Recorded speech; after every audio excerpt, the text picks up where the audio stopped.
All these commercials, man. Why do we need to know this stuff? Let's just use Netflix. Wait, this is kind of interesting. Across the vast 13.7 billion year timeline of our universe, humans have existed in a mere blip. 200,000 years, and it's only within the last century that the extent of our collective learning has grown to the point necessary to affect our biosphere and society as a whole. In the words of Rebecca Hersher, humans have changed the Earth in such profound ways that scientists say we have entered a new geological period, the Anthropocene epoch. I was always trying to go from like an idea, whether it's a quarry or a mine, and I'd say, okay, well, how do I get from a general idea of wanting to do something to the specific place? In the short tenure of this recent geological era, since the 1950s, man has created a thrillingly complex and efficient society. But at what cost? Yeah. Wanna watch that? Low-key sounds boring. Nah. Although, you know what would be cool? Oppenheimer. I saw it over the summer. It wasn't too bad. Who?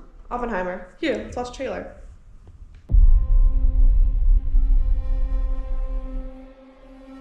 This is a natural emergency.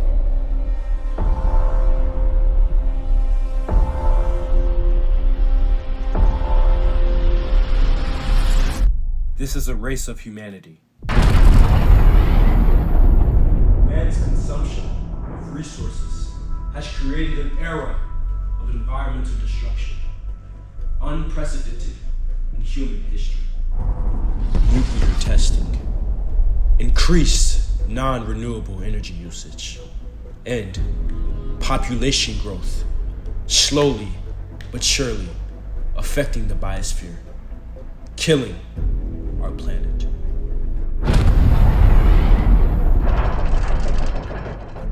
Since the 1800s, industry has grown exponentially into a high-functioning machine itself. Novel divisions of labor, efficient machines, and increased per capita production tenfold. In this same industry that brought us our treasured commodities and mass productions is built on a foundation of air pollution, oil spills, and mass extinctions. The international race throughout the Anthropocene has brought great consequences on the environment. Danielle Conversi blames countries that continue to increase their use of fossil fuels in favor of economic growth. He says, entire countries are already paying the price of the developing and developed world's unbridled greed. The race for power has created nuclear tension between global superpowers.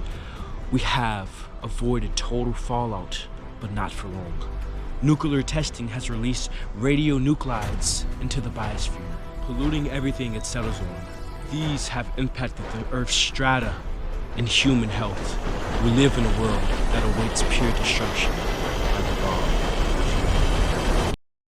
Are you saying that when we push this button, there's a chance that we destroy the world? Chances are near zero. Here's zero? What else would you like from humanity? Zero. Zero minutes. Maybe another night. See what else we got. Oh, my friend was just telling me about this documentary that just came out. Don't tell me it's about the Anthropocene. Oh, no way. Just watch. Ideas of nationalism and tribalism have infected governments with a lack of capacity to cooperate globally. This has negatively affected global responses to issues such as climate change and nuclear proliferation. This tribalism has also polarized global markets, excluded third world countries from certain parts of the world trade, and at times caused violent conflicts. David Brooks states in his article titled "Globalization is Over, the Global Culture Wars Have Begun," that global politics over the past few decades functioned as a massive social inequality machine. In country after country, groups of highly educated urban elites have arisen to dominate media, universities, culture, and often political power. Great swaths of people feel looked down upon and ignored.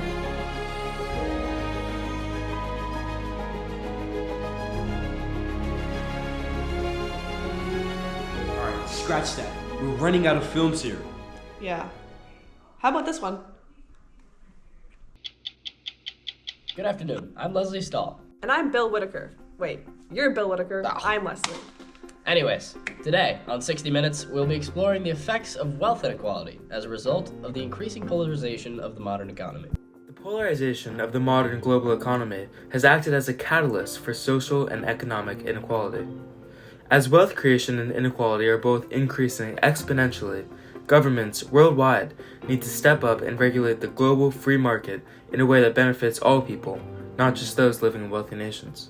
David Brooks claims that globalization seems to be over, and that economic rivalries have now merged with political, moral, and other rivalries into one global contest for dominance. He boldly states that globalization has been replaced by something that looks a lot like global cultural war. He claims that such a culture war has been defined by two economic zones, the West and China. In order to get the full picture, we have brought in James from Missouri and Sean from Haiti. These two individuals both exist slightly below the average income of their respective countries. However, the disparities in quality of life are quite apparent. So James, tell me a little bit about your day-to-day life. Where do you live? What do you do? Well, I live a pretty simple life. I work as a part-time social worker and a part-time photographer.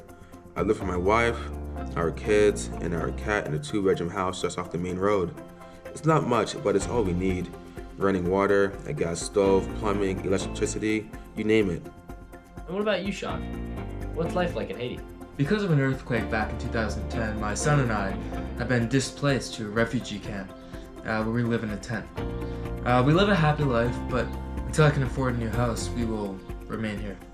It's hard to imagine people in the same percentiles of income could live such drastically different lives. Nonetheless, this is the reality of many of the countries outside the exclusive hubs of global trade.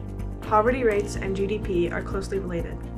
This is evident when we look at a country like Haiti versus the US. There is less per capita production per person in Haiti, and thus the median income is less as well. Because developing countries have such a difficult time inserting themselves into the global economy, they are left susceptible to issues through things like natural disasters. This can be seen in the earthquake in Haiti. Where was government aid? Insurance? These institutions are so fragile that in certain cases like COVID, according to Shinoshiro Asayama, the effects of the pandemic depend more on the pre-existing social conditions of countries than on the biological nature of the virus. Ugh, these are all so depressing. Is this really what humanity has come to? Let's find something more optimistic. Are you thinking what I'm thinking? Now, how would I know what you're thinking?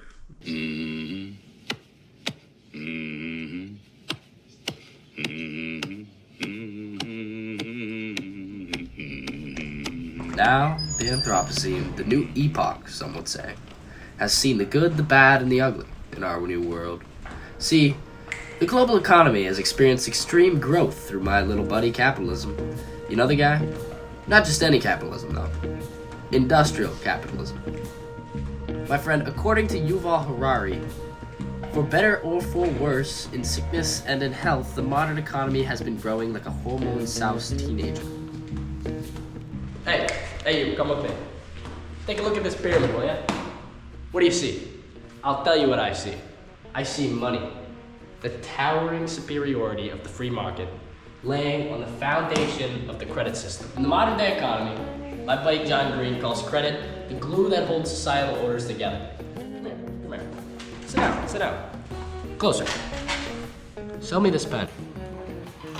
Alright, give me that. Where's your name on a piece of paper? That? Exactly. Do you want it? Of course I do. Now, why should I give it to you? You get that pen now? In a week, you'll have a full box. That, my friends, is the credit system. One of my former bosses, Steven Pinker, once said that the world is about 100 times wealthier than it was 2 centuries ago. And within the lifetime of most readers, extreme rates of poverty could approach zero. I take advantage of this growth. And now, Pinker works for me.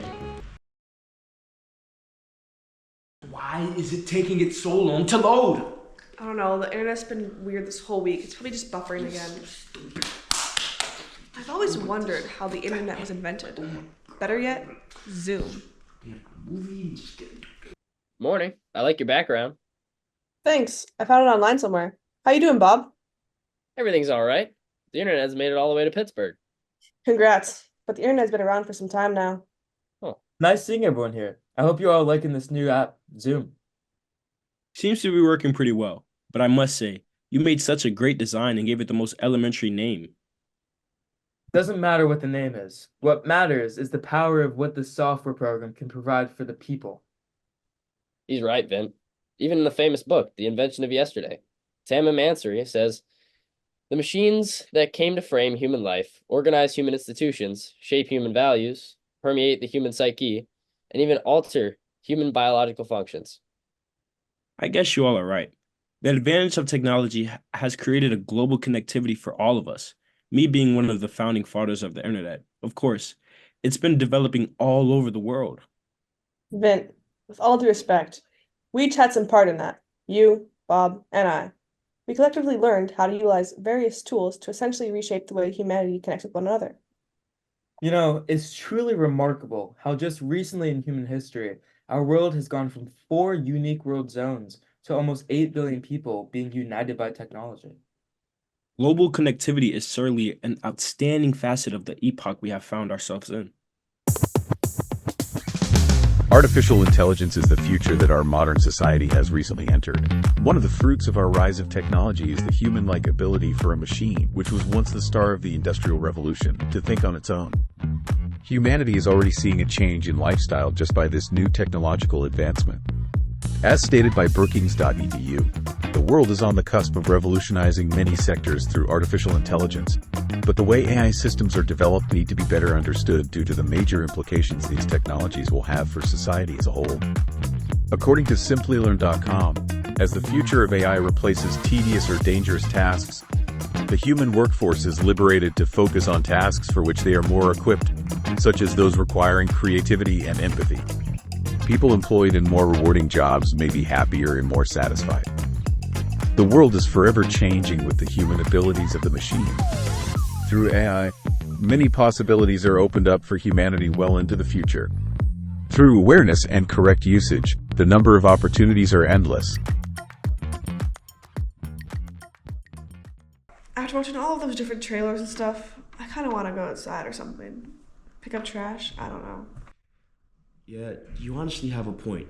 Just seeing humanity's impact on the world is kind of crazy, you know? All those machines. Our world wouldn't be the same without them. Though I think we just need to find a better way to use them. Use them to help the Earth. Not hurt it. Society too. I agree. Almost everything that has had some negative effect on the world has progressed humanity in some way. We just gotta look at the mistakes of the past and go into the future with a mindset that will prevent those impacts from getting worse. For sure. Moving forward, humanity should prioritize awareness. We should be mindful of what went wrong and improve as many aspects as we can individually in our day-to-day lives. Awareness. Interesting. I see what you mean. That should definitely be the goal of humanity into the future.